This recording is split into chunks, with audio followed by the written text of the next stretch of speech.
Emmanuel Macron appelle les Français à lui donner une majorité claire ce dimanche en France. Le président de la République est sous la menace de la NUP, la coalition des partis de gauche. L'homme qui a tué une enseignante et fait 32 blessés avec sa voiture mercredi matin à Berlin a été interné en psychiatrie.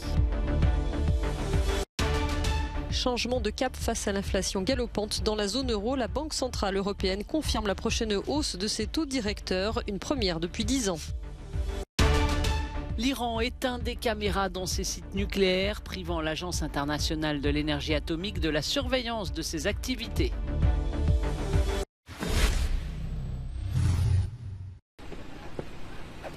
Emmanuel Macron appelle les Français à lui donner une majorité claire lors des élections législatives. À l'approche du premier tour de scrutin ce dimanche, le président de la République a profité d'un déplacement officiel pour remettre la campagne électorale au centre du débat.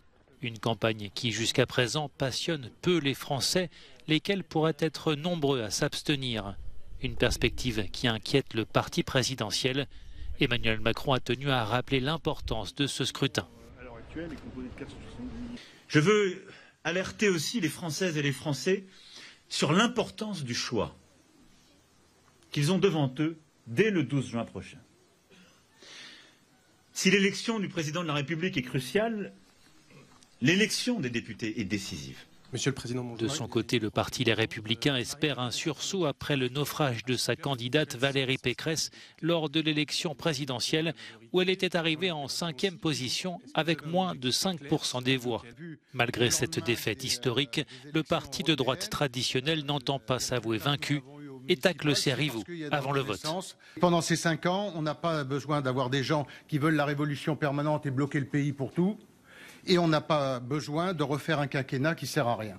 Et c'est là que nous ferons la différence et je pense que nous allons créer la surprise.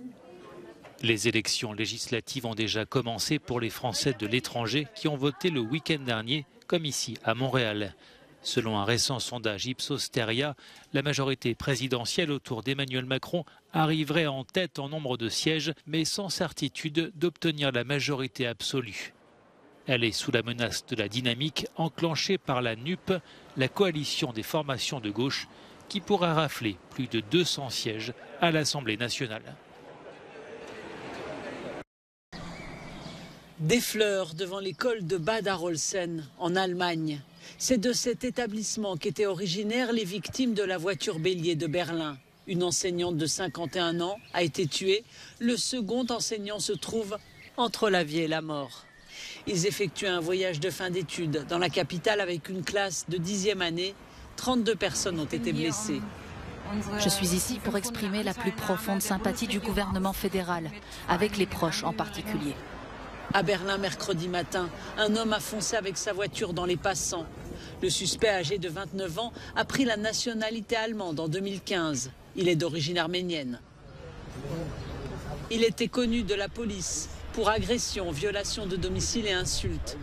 La justice a demandé que le chauffard, qui pourrait souffrir de schizophrénie de type paranoïaque, soit interné dans un service psychiatrique.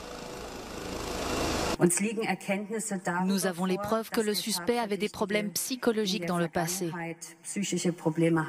Les circonstances exactes doivent encore être clarifiées dans le cadre de l'enquête. Je l'ai mentionné hier car il y a plusieurs fausses informations. Il n'y a pas de lettre d'aveu, mais des affiches qui ont été trouvées dans la voiture.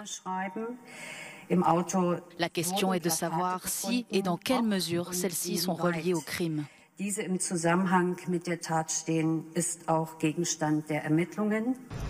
L'homme avait été maîtrisé par des passants et interpellé dans la foulée par la police. Les faits se sont déroulés à proximité d'une des artères touristiques et commerçantes les plus fréquentées de Berlin, à 2 pas de la place où s'était déroulé en 2016 un attentat islamiste meurtrier.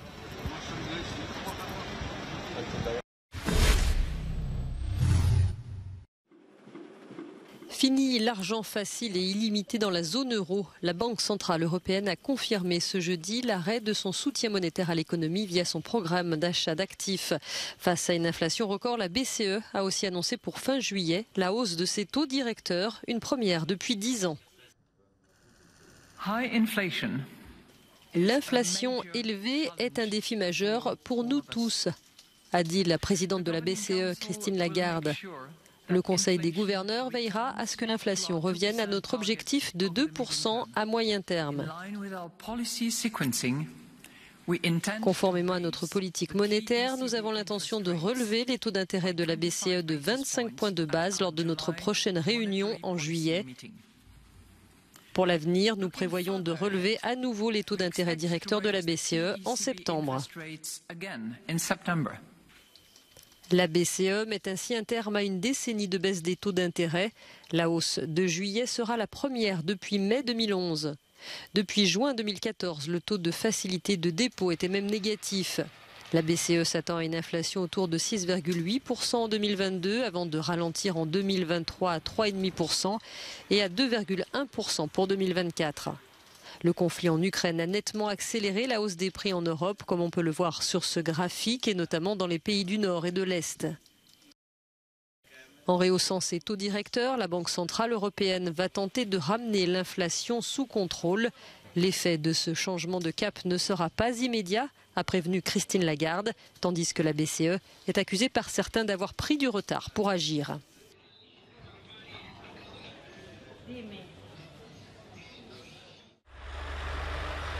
La Russie doit quitter la FAO, l'Organisation des Nations Unies pour l'alimentation et l'agriculture.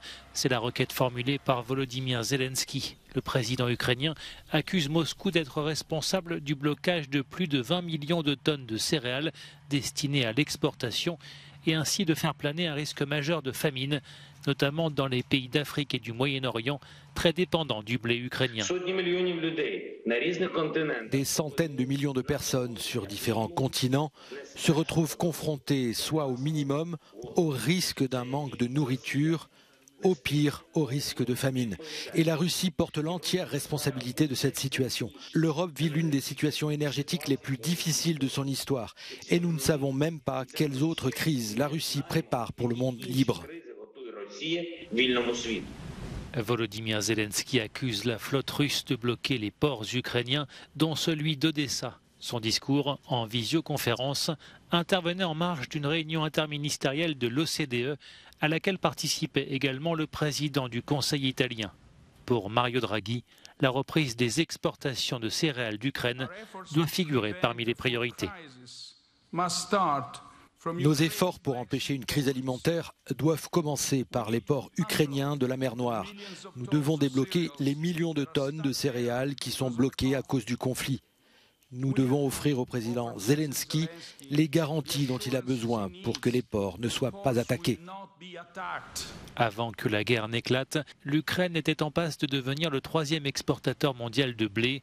Kiev exportait par ailleurs chaque mois 15% du maïs mondial et 50% de l'huile de tournesol. Conséquence de la guerre, les cours s'affolent. Depuis le début du conflit, les prix du blé au niveau mondial ont augmenté de plus de $100 la tonne.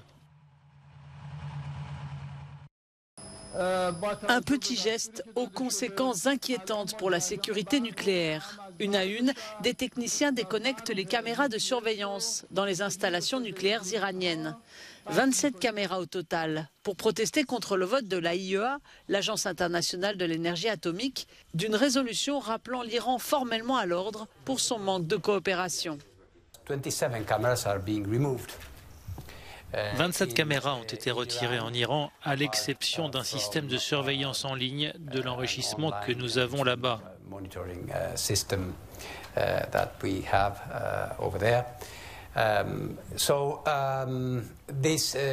Donc cela pose bien sûr un sérieux défi pour notre capacité à continuer à travailler là-bas et à confirmer l'exactitude de la déclaration de l'Iran dans le cadre de l'accord de 2015. L'AIEA, chargée de s'assurer du caractère pacifique du programme nucléaire iranien, pourra continuer ses inspections. Mais selon l'agence internationale, si le blocage persiste, dans 3 ou 4 semaines, elle ne sera plus en mesure de fournir les informations sur le programme nucléaire iranien.